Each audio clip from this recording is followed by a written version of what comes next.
Mohammed al-Bashir has been appointed Prime Minister of Syria's new transitional government on Tuesday. He has said it is time for people to quote-unquote enjoy stability and calm after the overthrow of President Bashar al-Assad. Now, the former head of the rebel administration in the northwest has been tasked with governing until March 2025 by the Islamist militant group Hayat Tahrir al-Sham and its allies. Bashar has also chaired a meeting in Damascus on Tuesday. It was attended by the members of his new government and those of Assad's former cabinet to discuss the transfer of portfolios and institutions. The leader of Syria's HTS rebels, Abu Muhammad al-Julani, has issued a statement saying that the country isn't ready for another war and will not get into another one. Now, al-Julani added that people are exhausted from war. In fact, he's also insisted that Syria is moving towards development and reconstruction. Sohail Hamdi spent 32 years in a Syrian prison, and now, after an offensive by insurgents that toppled the government of Bashar Assad, he's finally returned to his home in Lebanon. On Sunday, freedom came to him and others unexpectedly. Prisoners who'd heard rumors about Syria's opposition forces and their sweeping campaign found that guards had abandoned their posts. Amid the power vacuum in Syria, India has evacuated 75 of its nationals from the conflict-torn country on Tuesday. The evacuation was conducted 2 days after the rebel forces ousted President Bashar Assad's authoritarian government. Ukraine's President Volodymyr Zelensky has urged allies to provide 10 to 12 more Patriot air defense systems. Zelensky said that the new air defense systems would fully protect Ukraine's skies. Now, the statement comes after a Russian missile killed at least 4 people in the southeastern city of Zaporozhye. South Korean police have raided the office of President Yoon Suk-yeol over his role in declaring martial law last week. The move has plunged Asia's fourth biggest economy into crisis and caused alarm among its allies.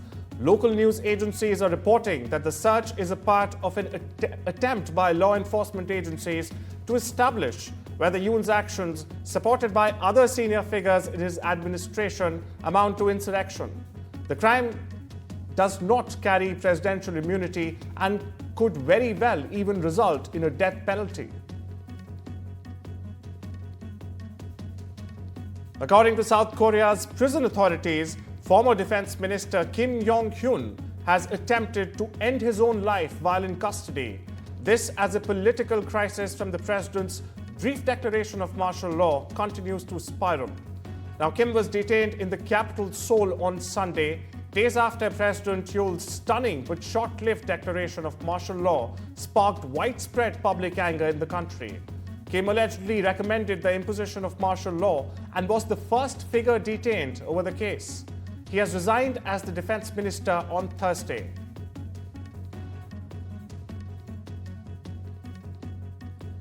South Korea's 2 highest police officials have been detained to be investigated for their roles in enforcing President Yoon Suk-yeol's short-lived martial law decree last week. The development comes hours before the main liberation opposition Democratic Party submits a new motion to impeach Yoon. Meanwhile, the country's main law enforcement institutions have expanded their investigation into whether the president's declaration amounted to rebellion or not.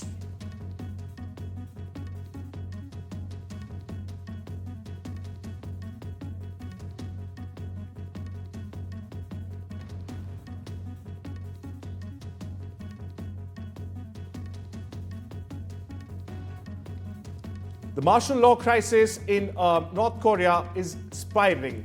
KCNA, for the first time, reported on South Korea's ongoing political turmoil since President Yoon Suk-yeol's martial law attempt.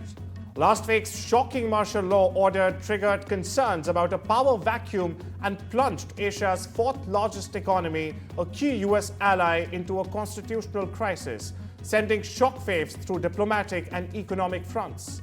After a week-long silence, KCNA published an article on what it describes as growing social unrest in the south due to the martial law crisis. China's government has said that it takes necessary measures to defend the country's sovereignty and will not tolerate separatist activities. Taiwan has reported another rise in Chinese warplanes near the island. Beijing's military is yet to comment on the military activity and has not confirmed it carrying out exercises as of now. French President Emmanuel Macron is aiming to name a new Prime Minister for France within 48 hours as he seeks to end the political deadlock following the ouster of Michel Barnier. According to reports, centre-left parties seem willing to work together, but it's unclear whether the new government will eventually lean centre-left or centre-right. Indian Defence Minister Rajnath Singh has met Vladimir Putin in Moscow to enhance India-Russia defence ties, urging faster S-400 deliveries and increased military collaboration. Both leaders have expressed that the partnership between the countries holds immense potential and combined efforts will pave the way for remarkable outcomes. Now, Singh conveyed to Putin that India has always stood by its Russian friends and will continue to do so in future. According to his team of doctors, Brazilian President Luiz Inácio Lula da Silva is in a quote-unquote stable condition after undergoing emergency surgery for an intracranial hemorrhage. The 79-year-old Lula was rushed overnight to a hospital in Sao Paulo on Tuesday. This after experiencing headaches that the president's medical team found were related to a fall he suffered in October.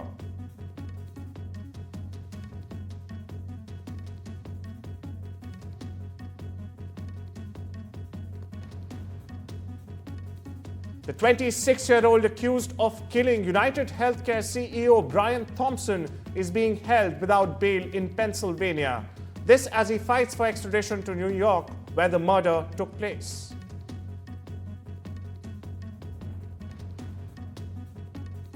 U.S. Marine veteran Daniel Penny, who put an agitated rider in a chokehold on a New York subway, has spoken publicly for the first time since being acquitted in the man's death. A Manhattan jury has cleared Daniel Perry of criminal negligent homicide in Jordan Neely's 2023 death. Now, a more serious manslaughter charge was also dismissed last week because the jury was deadlocked on the count.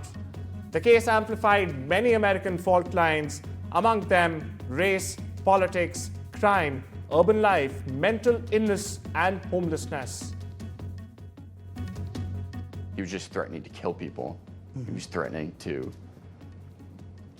go to jail forever, go to jail for the rest of his life. And now where I'm on the ground with him, I'm on my back in a very vulnerable position. If I just would have let go, now he'd turn. Australian Prime Minister Anthony Albanese has reacted to the anti-Semitic attack that took place in Sydney in the early hours of Wednesday morning. Albanese has said that he unequivocally condemns these shameful acts that are aimed at the Jewish community. A car was torched and houses were graffitied with anti-Israel slogans in Sydney on Wednesday. It came on the heels of the federal police establishing a task force to investigate increasing incidents of anti-Semitic crime across Australia. I unequivocally condemn the shameful acts that are aimed at the Jewish community. We must all continue to stand together against anti-Semitism. One of the things that makes us the greatest nation on earth is that people of every faith and background have the right to feel safe and welcome. We must preserve that and defend it, and my government will. Argentine President Javier Milei has celebrated his government's achievements on the first anniversary of his presidency on Tuesday. In a speech broadcast nationally, Milei has claimed that the country is out of recession and has finally started to grow. The 54-year-old Milei is a libertarian economist. He assumed the Argentine presidency on the 10th of December last year with the promise of addressing two main concerns of citizens: fixing the country's damaged economy, which has the highest inflation rate in the world, and reducing insecurity. This year's Nobel Prize winners have spoken at an award ceremony in Sweden's Stockholm on Tuesday. This about their hopes and ambitions after winning the awards. A packed banquet hall saw guests listen to this year's winners while dining over a three-course meal.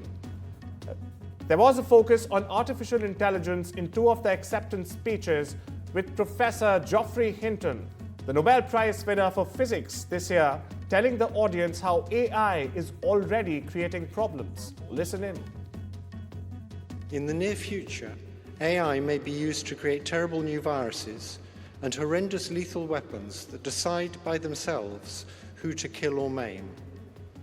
All of these short-term risks require urgent and forceful attention from governments and international organizations. Tian Bao, Bao Di, and Bao Mai, three giant pandas born at a Belgium zoo, have embarked on the journey back to China on Tuesday. Now, the development marks an important milestone in the panda conservation program between the two countries. The trio will join the China Conservation and Research Center for the Giant Panda in the Sichuan province. There, they will participate in conservation and breeding projects. Since they arrived in Belgium in 2014, the parents of the three pandas, Hao Hao and Jing Hui, have captivated millions of visitors while raising awareness about the protection of giant pandas. Protesters gathered in Brazil's Rio de Janeiro on Tuesday against amnesty for those who participated in the coup plot against the government of President Luiz Lula da Silva in 2022. Former President Jair Bolsonaro's allies in Congress have been negotiating a bill to pardon individuals who stormed the Brazilian capital and rioted on the 8th of January 2022 in a failed attempt to keep the former president in power. Analysts have speculated that lawmakers want to extend the legislation to cover the former president himself. Relatives of missing persons have mobilized through some streets of Ecuador's Quito on International Human Rights Day. They read a manifesto to loved ones whose whereabouts are still unknown. Ecuador's gangs have unleashed a wave of violence in recent years, which began around 2018, and ordinary families have been caught in the crosshairs. Ecuador in general was a long, peaceful place for the region, a world away from the warfare of some other nations. But drug trafficking, gang fights for control, and waves of violence rocked the country beginning in 2018. Debíamos buscar a nuestros seres queridos. Usted no está haciendo costumbre ver una foto de alguna persona desaparecida en redes sociales.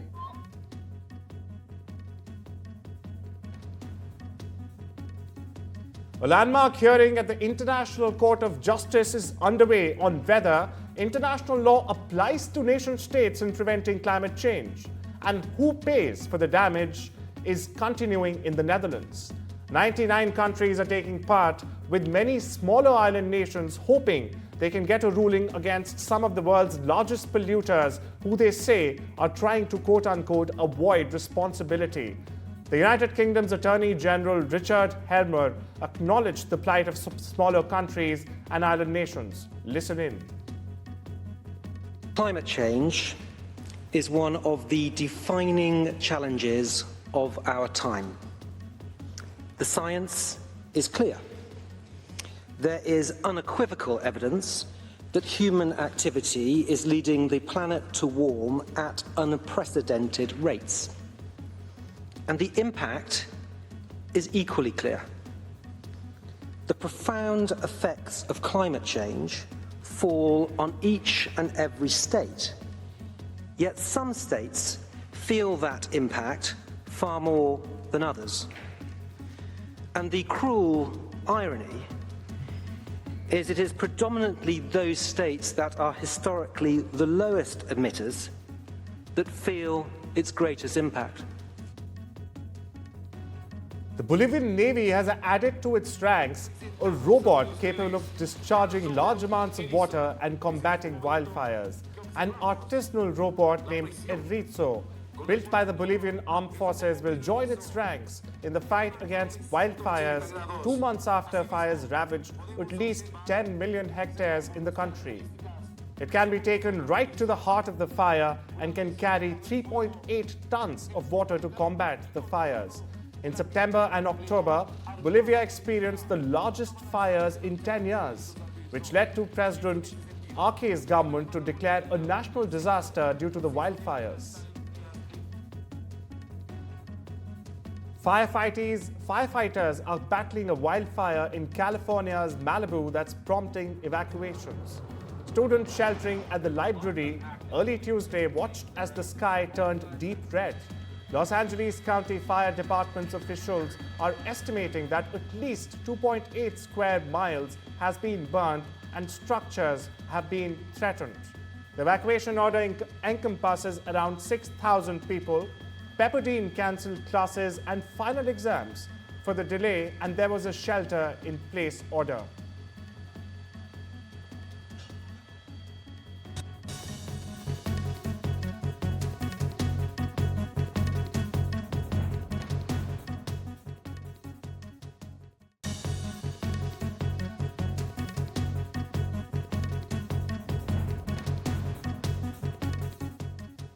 According to a Bloomberg report, US President Joe Biden is reportedly planning to formally block the $14.1 billion sale of United States Steel Corporation to Nippon Steel Corporation on national security grounds.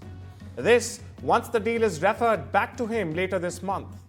The Committee on Foreign Investment in the United States panel has been reviewing the proposed takeover for much of this year.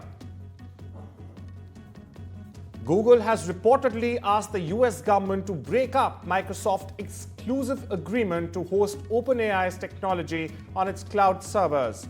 Now, the conversation happened after the US Federal Trade Commission asked Google about Microsoft's business practices as part of a broader investigation.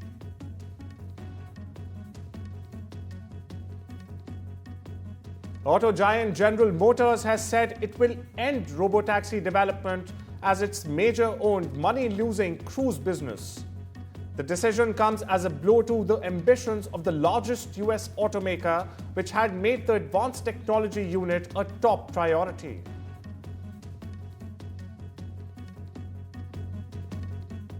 US automaker Tesla has sold 21,900 electric vehicles in China in the first week of December itself. According to Tesla China, it is the highest weekly sales in the fourth quarter of 2024. The rare weekly sales disclosure comes after Tesla logged its best month in the Chinese market this year, with sales exceeding 73,000 in November itself. Tesla's Model Y has been the best-selling passenger vehicle in China over the past year, with 556,000 units in sales. US President-elect Donald Trump has selected Andrew Ferguson as his choice for Federal Trade Commission chair. Andrew has a proven record of standing up to big tech censorship and protecting freedom of speech in our great country, Trump wrote in a post on Truth Social on Tuesday. Now, Ferguson serves as a commissioner of the Federal Trade Commission, and according to his biography, he once clerked for Supreme Court Justice Clarence Thomas.